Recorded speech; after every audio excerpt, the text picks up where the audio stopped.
அண்மை செய்தியை பார்க்கிறோம். தொகுதி மறுவரையறை செய்வதன் மூலம் மக்களவை தொகுதிகள் எண்ணிக்கை 850ஆக உயர்கிறது. விவரங்களை செய்தியாளர் நந்தினி வழங்க கேட்கலாம். நந்தினி, விவரங்கள் என்ன?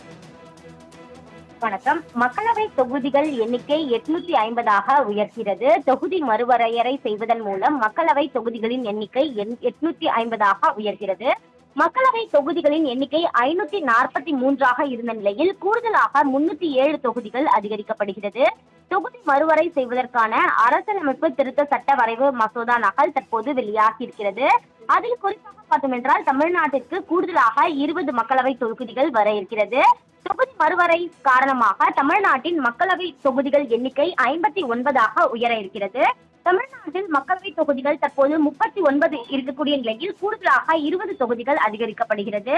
அதே போன்று மகளிரை பொறுத்தவரையில் பார்த்தோம் என்றால் மகளிருக்கு 280 தொகுதிகள் ஒதுக்கீடு செய்யப்பட்டிருக்கிறது. தொகுதி மறுசீரமைப்பு அடிப்படையில் மகளிர் இடஒதுக்கீடு அமல்படுத்தப்படுவதால் மகளிருக்கு 280 இடங்கள் ஒதுக்கப்பட்டிருக்கிறது. 2026 மக்கள் தொகை கணக்கெடுப்பின்படி தொகுதி மறுவரையறை செய்யப்பட வேண்டும் என்ற விதி நீக்கப்பட்டிருக்கிறது. யூனியன் பிரதேசங்கள் 35 மக்களவை உறுப்பினர்கள் வரைவு மசோதாவில் தகவல் என்பது வெளியாகி இருக்கிறது.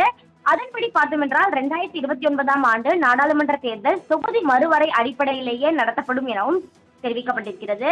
அந்த வகையில்தான் தொகுதி மறுவரை செய்வதன் மூலம் மக்களவை தொகுதிகளின் எண்ணிக்கை 850ஆக உயர்த்தப்பட்டிருக்கிறது. தற்போது 543ஆக இருக்கக்கூடிய நிலையில் கூடுதலாக 307 தொகுதிகள் அதிகரிக்கப்பட்டிருக்கிறது. அதன்படி பார்த்தோம் என்றால் தமிழ்நாட்டிற்கு கூடுதலாக 20 மக்களவை தொகுதிகள் வர இருக்கிறது. தற்போது 39ஆக இருக்கக்கூடிய நிலையில் தற்போது தமிழ்நாட்டின் மக்களவை தொகுதிகளின் எண்ணிக்கை 59ஆக உயர்கிறது. குறிப்பிடத்தக்கது. விவரங்களை வழங்கியதற்கு நன்றி நந்தினி. அண்மை செய்தியை பார்க்கிறோம். தொகுதி மறுவரையறை செய்வதன் மூலம் மக்களவை தொகுதிகள் எண்ணிக்கை 850ஆக உயர்கிறது. விவரங்களை செய்தியாளர் நந்தினி வழங்க கேட்கலாம். நந்தினி, விவரங்கள் என்ன? வணக்கம். மக்களவை தொகுதிகள் எண்ணிக்கை 850ஆக உயர்கிறது. தொகுதி மறுவரையறை செய்வதன் மூலம் மக்களவை தொகுதிகளின் எண்ணிக்கை 850ஆக உயர்கிறது. மக்களவை தொகுதிகளின் எண்ணிக்கை 543ஆக இருந்த நிலையில் கூடுதலாக 307 தொகுதிகள் அதிகரிக்கப்படுகிறது. தொகுதி மறுவரை செய்வதற்கான அரசியலமைப்பு திருத்த சட்ட வரைவு மசோதா நகல் தற்போது வெளியாகி இருக்கிறது. அதில் குறிப்பாக பார்த்தோம் என்றால் தமிழ்நாட்டிற்கு கூடுதலாக 20 மக்களவை தொகுதிகள் வர இருக்கிறது. தொகுதி மறுவரை காரணமாக தமிழ்நாட்டின் மக்களவை தொகுதிகள் எண்ணிக்கை 59ஆக உயர இருக்கிறது. தமிழ்நாட்டில் மக்களவை தொகுதிகள் தற்போது 39 இருக்கக்கூடிய நிலையில் கூடுதலாக 20 தொகுதிகள் அதிகரிக்கப்படுகிறது. அதே போன்று மகளிரை பொறுத்தவரையில் பார்த்தோம் என்றால் மகளிருக்கு 280 தொகுதிகள் ஒதுக்கீடு செய்யப்பட்டிருக்கிறது. தொகுதி மறுசீரமைப்பு அடிப்படையில் மகளிர் இடஒதுக்கீடு அமல்படுத்தப்படுவதால் மகளிருக்கு 280 இடங்கள் ஒதுக்கப்பட்டிருக்கிறது. 2026 மக்கள் தொகை கணக்கெடுப்பின்படி தொகுதி மறுவரையறை செய்யப்பட வேண்டும் என்ற விதி நீக்கப்பட்டிருக்கிறது.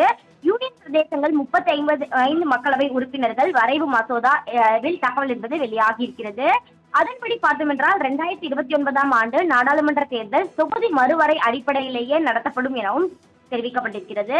அந்த வகையில்தான் தொகுதி மறுவரை செய்வதன் மூலம் மக்களவை தொகுதிகளின் எண்ணிக்கை 850ஆக உயர்த்தப்பட்டிருக்கிறது. தற்போது 543ஆக இருக்கக்கூடிய நிலையில் கூடுதலாக 307 தொகுதிகள் அதிகரிக்கப்பட்டிருக்கிறது. அதன்படி பார்த்தோம் என்றால் தமிழ்நாட்டிற்கு கூடுதலாக 20 மக்களவை தொகுதிகள் வர இருக்கிறது. தற்போது 39ஆக இருக்கக்கூடிய நிலையில் தற்போது தமிழ்நாட்டின் மக்களவை தொகுதிகளின் எண்ணிக்கை 59ஆக உயர்கிறது. குறிப்பிடத்தக்கது.